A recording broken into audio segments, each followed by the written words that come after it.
What's up YouTube, Dale here from Zephyr, and today I'm bringing you a deck profile for Elfnote Fiendsmith.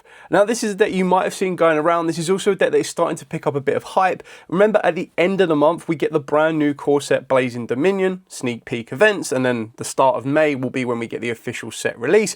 But in that set, Elfnotes get a brand new card that will really take them up a very big level, which is why cards like the Lucina are starting to slowly climb up in price.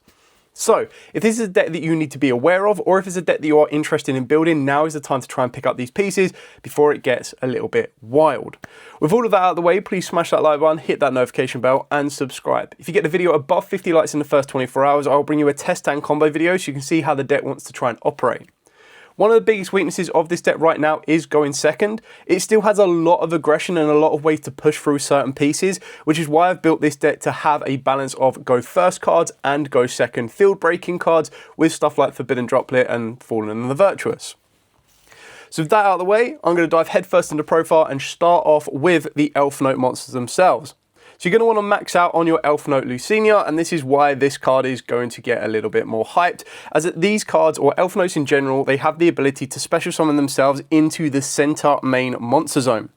When then they have effects that aren't triggers, so they're not on summon effects. You have to trigger them later on. So during your main phase, you get to add an Elfnote monster from the deck to the hand, except itself.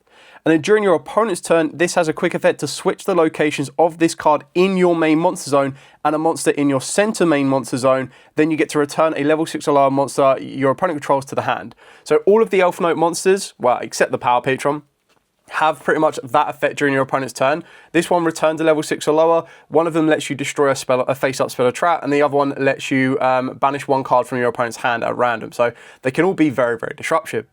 Speaking of the next one, we've then got Tania. So Tania, again, the exact same summoning requirements, special summon it to the center main monster zone.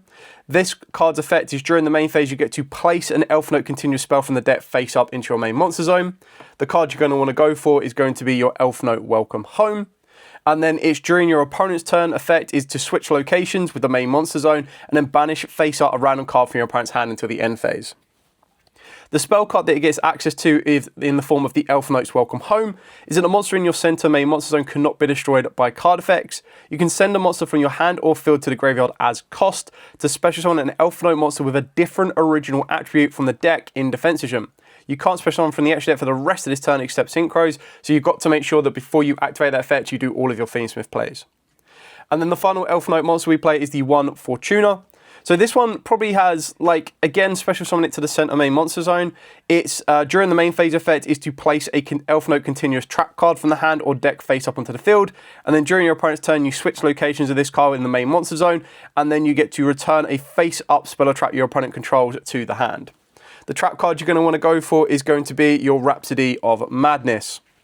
You can play the other trap card as well, which can be very, very useful because that one can then give you a negation on top of it.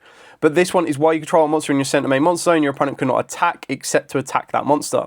You send one monster from the hand or field to the graveyard to target an Elfnote monster in your graveyard with a different original attribute and then special summon it. Then if you control a synchro monster, you get to negate the effects of a face-up card your opponent controls until the end of the turn. So that's actually really effective because this gives you a really nice negation. The spell and the trap are kind of like your bricks. You don't want to see them. If you do see them, it's not the end of the world because like your Tania and your Fortuna can place them from the hand as well, which is quite useful, but you don't really want to neg that one card advantage. Then the card that ties this all together, this card is like such a core centerpiece right now. So you play it in Archmages, you play it in Doom Z, you're of course going to be playing in Elfnotes, and then once Blazing Dominion comes out, you're also going to be playing it in the brand new Power Patron deck, and that is going to be your Medius the Pure. I would be amazed if this card is not going to get reprinted at some point. Like, I expect it to probably be one of the centerpieces of the Mega Tins of this year, but this card currently has it's only been printed in one set, and that's his original set that it came out in, which is Duad. And this one came out as an ultra rare in the main set. It was a secret rare as a sneak event promo, and then it came out as a Starlight rare. So very, very kind of like scarce to pick it up, but the fact of the matter is this card is another one that is spiking in prices, just trying to be able to get it for this particular deck. And like I said, the Power Patrons is going to help increase its value, and then the brand new Elfnote card. However, if you can't get access to 3 of these, which would increase your consistency, don't go, right, well, I can't get access to 3 Medius the Pures, I can't play this deck. To the contrary, you could actually play the deck with just one of it, but it does reduce your consistency. And the reason it reduces your consistency, and it's not the end of the world, is you play this incredibly broken spell card in the form of the Fearalize. So the Fearalize, you send a Medius the Pure from the deck to the grave, you look at the top card of your opponent's deck, and you either place it on the top or bottom of the deck. You can banish this card from the grave to target a face-up monster you control. You declare one monster type and attribute, and that monster becomes that type and attribute. So you can declare any monster you control and turn it into a Light Fiend. Happy, easy days, bridges into your Fiendsmith. Now, why is Medius so good? Well, for the pure fact that on normal or special, you get to add to your hand or special summon a power patron monster from the deck. If this card is in the graveyard, you get to shuffle a monster from your hand or face-up field into the deck to then special summon it, but you banish it when it leaves the field. Now, it's a little bit different in Doomsday because more times than not, you can use this as overlay material, and overlay material doesn't get banished, unless by particularly a card effect that says all cards get banished. But the idea is that this one then allows you to go into your synchro plays because it will allow you to special summon, more times than not, your Elfnote power patron. So this is your tuner, and you cannot special summon from the extra deck except synchros while it is face up on the field. So once you get rid of it, you're free to go. You can only use each of the following effects once per turn.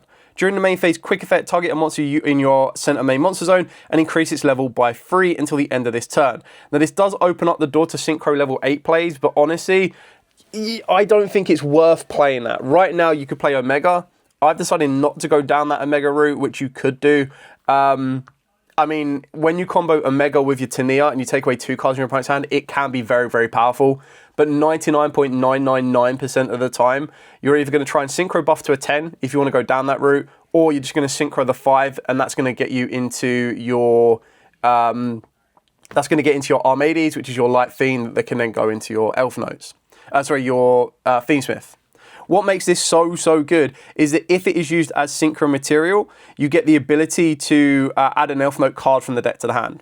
The other good thing about this one is it does have a quick effect that during the main phase, target a monster in your center main monster and increase its level, and then immediately after the effect resolve synchro summon. So it does allow you to dodge targeted effects, but again, it comes down to having more times than not, and your most consistency piece is to go into a generic synchro 8, which Omega is your best option. Then for the Fiendsmith cards, I'm on 2 Engraver, 1 Lacrima, 1 Lurry, and then 1 Tracked. You can play more or play less. You can play 3 Engraver, you can play 2 Engraver, you can play 2 Tracked, 1 Tracked, entirely up to you. I've made it a smaller package. Yes, it's great to open up Tracked. Yes, it's great to open up Engraver, but I didn't feel that you needed to clog down on multiples just because you have so many different bridges to get you into the Fiendsmith plays. It's not the end of the world. Then for our non-engine, this is where the deck can it has so much space to play around with a lot of non-engine. So I've gone with 3 Mulchummy Fuelos. You can cut down some of the non-engine as well to open up spaces for more Engravers or anything else in between. So 3 Fuelos, 3 Ash Blossom, 2 Ghost Spell. I just think it's a really good card, this format, especially with a lot of Fiendsmith variants running around. You've got Yummy Fiendsmith, you've got Elfnote Fiendsmith. I've already explained my experiences playing Goblin Biker Fiendsmith, a little more rare, but the idea is there's also Radiant Fiendsmith as well. So a Ghost Spell or even a DD Crow right now could be massively important. 2 Mulchummy Perudias. So the one weakness of this deck, or one of the biggest weaknesses, that is going second.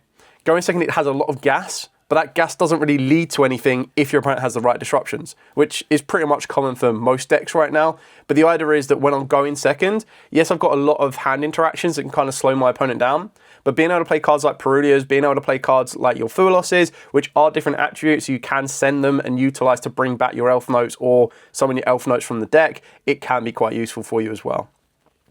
2 Effect Veiler, 2 Infinite Impermanence. Again, the prime example is take out 2 Perudias, you can go for a 3 and a 3. Another card that I would probably consider playing a 3 of, actually, as well, is I'm playing 2 Fallen Virtuous and 2 Forbidden Droplets. So there's a lot of 2s because I like the range of cards that I've got, but if you want to increase the consistency of a specific card, again, Perudias come out, 3rd Fallen, 3rd Forbidden Droplet, and you're good to rock and roll. So that's it for the entire main deck. Oh, there we go. Now to show you the extra deck. So for the extra deck on this one, what you're going to be looking for is you're going to be playing 2 of your Elfnote Seraphim. So this is your ideal synchro target. It can be very useful for you as well. But remember, because it increases by 3, it's ideally your Power Patron plus an Elfnote gets into this card. If this was an 8, happy days. So this card's original attack becomes 3,000 while it is in the center main monster zone. During your main phase, quick effect, you get to special summon a level 6 or lower Elfnote from the hand or grave. Then you can reduce the levels of all level 4 or higher monsters on the field by 3 until the end of the turn. Also, you can't special summon from the extra deck for the rest of this turn except synchros. Only needs each effect once per turn. Now, the best thing about that as well is that during the main phase, you get to bring back the Elfnote, so that's how you can disrupt during your opponent's turn. We've then got the one Crystal Wing, because again, the idea is your Seraphim will bring back your Power Patron, synchro off the Power Patron, and the Seraphim goes in the Crystal Wing. One Fabled Lazabul. This is your level 10 bridge. So there are times where you have Power Patron, you increase its level to go to a 4, you synchro into your Lazabul. This will then allow you to go straight away this into your Requiem, and then you build on from that and make your Fiendsmith plays. It's also a really good card to leave on the field, as it has a really nice effect that during the main phase, quick effect tribute any number of Fabled monsters, including itself, and if you do, you take control of that many face-up monsters your opponent controls, but their effects are negated.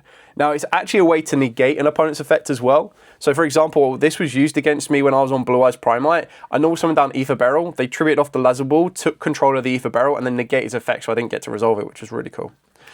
Your 7 being an FA Dawn Dragstar. This could be subbed out for the Omega if you want to, entirely up to you. And then before I get onto the Fiendsmith plays, the last kind of card you play that lets you bridge into your Fiendsmith is your Armades, Keeper of Boundaries. Literally just your Medius the Pure plus the Power Patron gets into this. This then goes into your Requiem. And then from that point on, it's Fiendsmith Heaven. Well, for you, not your opponent. Speaking of the rest of the Fiendsmith cards, the other Fiendsmith cards we play is the one Sequence. So this will open up the door to get into your Desiree for your defensive option.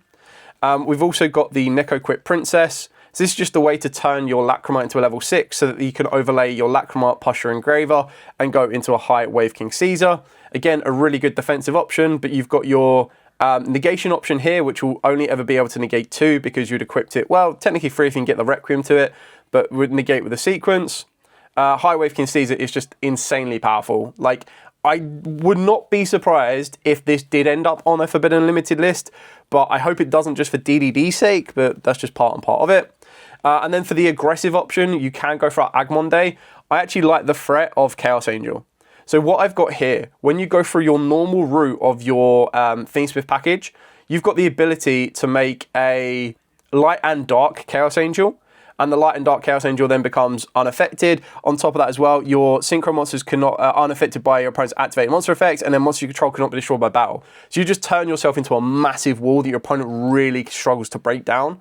And then of course you get to banish a card. So as an aggressor or a defender, this could be very good to cover your entire field of your monsters. But then you have the option of Caesar, you also have the option of Desiree. It really comes down to the approach you want to take. You could include Lacrymo if you wanted to. You can also include the Agmonde. Honestly, I don't think they're really worth it. If you want to go Agmonde, the only reason you do that is for your aggressive push for your Desiree.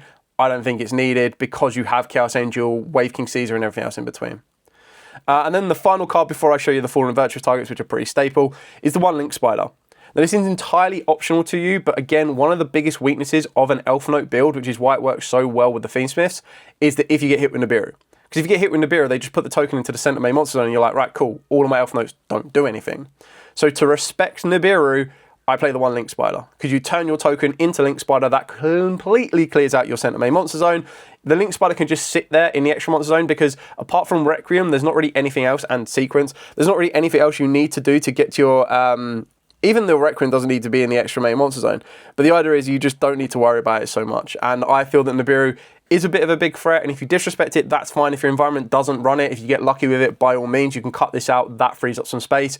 But for the space of one slot, to not just lose hard to a Nibiru, I've gone with the one Link Spider. Then the final two cards are the Fallen and Virtuous targets, the one Albion and the one Ecclesia and the Darkest Dragon. As I've already mentioned, I'm a big fan of the Fallen and Virtuous. I think it's an incredible card. And the fact that one Fallen and the Virtuous leads you into 3 disruptions is insane. Because you'd go, first Fallen and the Virtuous, send Albion, destroy 1 card. End phase, Albion sets or adds that second Fallen and the Virtuous. Then you would activate the second Fallen and the Virtuous, you'd send the Ecclesia, again, another target disruption. And then you've got the Ecclesia effect in the graveyard to put the Albion and itself back into the extra deck. Not that that makes a big difference because you're not going to play again unless you play that third Fallen and Virtuous and you hard see it. But then that is just going to give you that other disruption. And at that point, once you've tried to clear off this field bit by bit and you've got that resource recursion, it's anyone's game from that point on.